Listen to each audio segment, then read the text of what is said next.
योगी बाबा जो पहले उन्होंने सदन में टाली, हम कुछ नहीं करूंगा, लेकिन योगी बाबा जी आपको लखनऊ की गद्दी से उठाकर वहां पहुंचाऊंगा जहां भीख मांगने की ट्रेनिंग दी जाती है।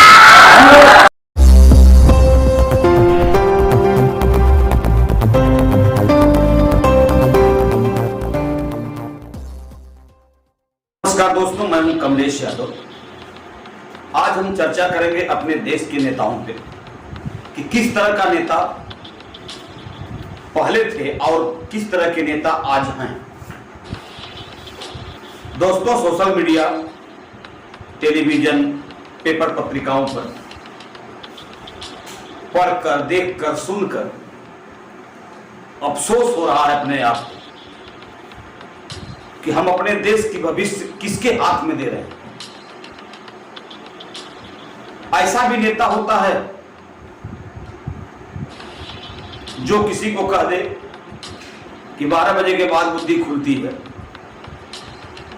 जो किसी को कह दे मैं फलां जगह पहुंचा दूंगा। ऐसे ही नेता कि मैं चर्चा करूंगा आपसे, जिनका नाम है ओम प्रकाश राजभर।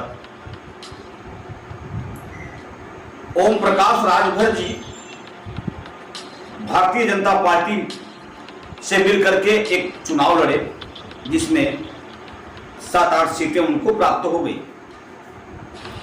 और उसमें वह मंत्री बना दिए गए। ओम प्रकाश राजभर बीजेपी को छोड़ दिए और कहे क्या कि बीजेपी डूबती हुई नैया है, जो इसके साथ जाएगा वो डूब के मर जाएगा। इतने नहीं कहे, यह भी कहे उत्तर प्रदेश राज्य के मुख्यमंत्री योगी आदित्यनाथ को कह डाला कि तुमसे भीख मंगवा। हाँ, आप चल सन्यासी मंदिर में बोलते थे, जहां आप बोलते थे कि हम चुनाव के बाद योगी को वहां पहुंचाऊंगा जहां भीख मांगने की दी जाती है ट्रेनिंग। ये देखिए, समाजवादी पार्टी के मीडिया वो करने दीजिए ना, उनको करने दीजिए। फिर जाकर के समाजवादी पार्टी के दामन को पकड़ लिया और जब समाजवादी पार्टी में गए तो अब भाजपा को बोले अगर तुमको हरवा नहीं दिया तो असल बाप का मां बाप का बेटा नहीं, ऐसा बोल गए। यह नेता का स्वभाव नहीं होता। फिर समाजवादी पार्टी के साथ प्रचार किए, प्रसार किए, बढ़िया से करके सब कुछ हुआ और यह भी कहे इस बार समाजवादी पार्टी को जिता के छोड़ेंगे। लेकिन होना क्या था, ओम प्रकाश राजभर ने यह भी कह दिया था कि अगर नहीं जिताए तो असल बाप का बेटा नहीं। चुनाव हार गए। अब काकी हाजा ओम प्रकाश राजभर जी का भाई, ये मान लिया जाए कि अपने बाप के बेटा नहीं है। फिर समाजवादी पार्टी से गठबंधन या रिश्ता टूट गया। फिर उसी डूबती नैया पे चढ़ गए जिसपे कहे थे कि बाबा तुमको भीख मंगवाएंगे और तुम्हें हराया नहीं तो असल बाप का बेटा नहीं। तमाम ऐसी बातें भारतीय जनता पार्टी के खिलाफ वो बोले और फिर जाके भारतीय जनता पार्टी के शरण में आ गए। अब टीवी से देखे होंगे, जिस भारतीय जनता पार्टी में गए हैं वो हम उनको कुर्सी तक नहीं मिली। जिसे भारतीय जनता पार्टी में दोबारा गए उसको कुर्सी नहीं मिली। वो आदमी कहता है कि यादवों के घुटने में बुद्धि होती है, 12 बजे के बाद बुद्धि खुलती है।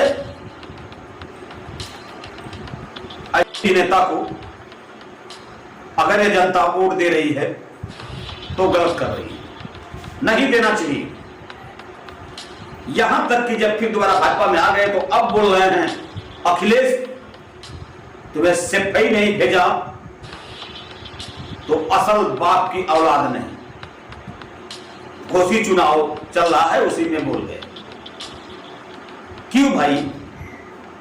चुनाव तुम हराते हो और तुम जिताते हो, तुम ऐसा संकल्प क्यों ले रहे हो? कितना बड़ा घमंड तुम्हें है। और नहीं तो बोल गए कि अब यादव मुख्यमंत्री नहीं बनेगा। अरे तुम क्या बनने नहीं दोगे? कई बार मुख्यमंत्री रह चुके हैं यादव। बोल रहे हो अखिलेश को भेज देंगे सिपाही, अगर नहीं गए तो ब्याह क्या करोगे तुम?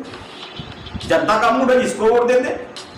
वहां तमाम ऐसी पार्टियां हैं, बसपा है, कांग्रेस है, भारतीय जनता पार्टी है, ठीक है आपकी है, समाजवादी पार्टी है, तमाम पार्टियां वहां लड़ रहे हैं चुनाव। किसी को जनता के ऊपर है वो।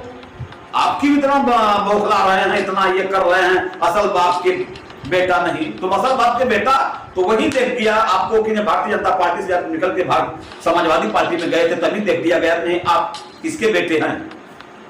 और फिर वही भाषा दोहरा दी। ऐसा नेता होता है। जनता नेता को वोट देती है इसलिए कि हमारे दुख सुख में काम आएगा, देश का विकास होगा, क्षेत्र का विकास होगा, जिस लोकसभा का विकास होगा, विधानसभा का विकास होगा। और तुम इस ढंग का विकास कर रहे हो। यादवों के घुटने में बल होता है। ऐसे ही बोलोगे तुम। आप जिस ढंग की भाषा बोल रहे हैं वही हमारे बच्चे सीखेंगे, हमारा समाज सीखेगा। यह गलत असर नहीं जाएगा। हम किसी को अगर जाति सूचक बात बोलते हैं तो तुरंत मुकदमा लग जाता है। क्यों भाई? आपको क्यों नहीं लग रहा है?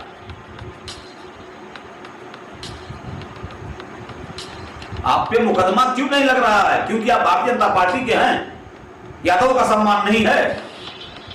यादव मूर्ख हैं, उनके घुटने में बुद्धि होती है, उनको 12 बजे के बाद बुद्धि खुलती है। तुम जानते हो, तुम सर्टिफिकेट दिए हो इसका। सुधर जाइए। और 140 करोड़ जनता को मैं यह कह रहा हूं कि ऐसा नेता अगर कहीं भी मिलता है तो कृपया उसे वोट न दें, क्योंकि जो अपने आप को सही साबित नहीं कर पा रहा है वो जनता को क्या सही साबित करेगा। नमस्कार, मैं हूं कमलेश यादव, आप देख रहे हैं नेशनल न्यूज 9 गाजी। आइए मैं दिखाता हूं आपको किस तरह से बोल रहे हैं वो प्रकाश राजभर, क्या क्या बोल रहे हैं वो देखिए। हम आपको दिखा रहे हैं।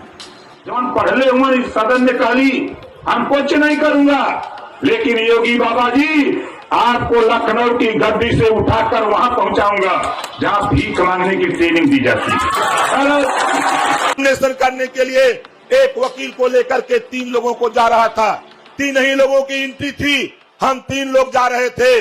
उसके पहले से सैकड़ों गुंडे योगी बाबा के गोरखपुर से पहुंचा दिए गए थे। और यहाँ का डीएम और कमिश्नर उनकी मिली भगत से साथियों सैकड़ों गुंडे पहले से बैठाए गए थे। जब मैं पहुंचा, बैरिकेड लगा था, बैरिकेड के पास पहुंचा तो मुझे गाली गुत्ता देने लगे, मारने की धमकी देने लगे, गोली चलाने की बात करने लगे। मैंने उनसे अलझा नहीं और मैं चला गया नॉमिनेशन कक्ष में। जब नॉमिनेशन करा के निकला साथियों, निकलने के बाद इन लोगों ने जिस तरह मेरे साथ अभद्रता किया, कॉलर पकड़ा, मारपीट किया, किसी तरह मैं जान बचा करके वहां से भागा। अगर मैं वहां भिड़ जाता तो सैकड़ों लाशें इसी बनारस की कचहरी में उड़ जाती साथियों। हमारा आंदोलन रुक जाता, हमारा ध्यान भटक जाता। इस नाते मैंने इनसे बच करके निकला और चला गया लखनऊ। और लखनऊ जाकर के प्रेस वार्ता किया और प्रेस वार्ता करके मैंने कहा कि योगी बाबा मेरी हत्या कराना चाहता है, मुझे मंजूर है योगी हत्या करा दे, लेकिन भारतीय समाज पार्टी के चाहने वाले लोगों, वंचित पिछड़े दलित अल्पसंख्यक समाज के लोगों, जो ओम प्रकाश राजभर को चाहते हो, इस आंदोलन को, इस लड़ाई को आगे बढ़ाते रहना। और हमारे योगी बाबा जब आपकी अपार भीड़ को देखे योगी बाबा, तो योगी बाबा ने कहा कि ऐ नौजवानों तेरी गर्मी निकाल दूंगा। तो ओम प्रकाश राजभर और माननीय अखिलेश यादव जी, हम लोगों ने मिलकर के हमने ललकारा कि ऐ नौजवानों आप माननीय अखिलेश यादव जी को मुख्यमंत्री बनाओ, हम तेरे लिए भर्ती निकाल देंगे, पुलिस और पीएससी मिलिट्री की भर्ती निकाल देंगे। ये बात की लड़ाई जब हम लोगों ने छेड़ा तो आज आपको गुमराह करने के लिए आज आप भारतीय जनता पार्टी के लोगों से पूछो कि 69,000 शिक्षक भर्ती का मामला हो, चाहे 68,500 का मामला हो, चाहे 12,460 का मामला हो, चाहे 72,825 का मामला हो, सारे मामले को भारतीय जनता पार्टी ने हमारा आरक्षण खत्म किया है। इस आरक्षण को ठीक ठाक करने के लिए माननीय अखिलेश यादव जी को मुख्यमंत्री बनाकर दूध का दूध, पानी का पानी करना है साथियों।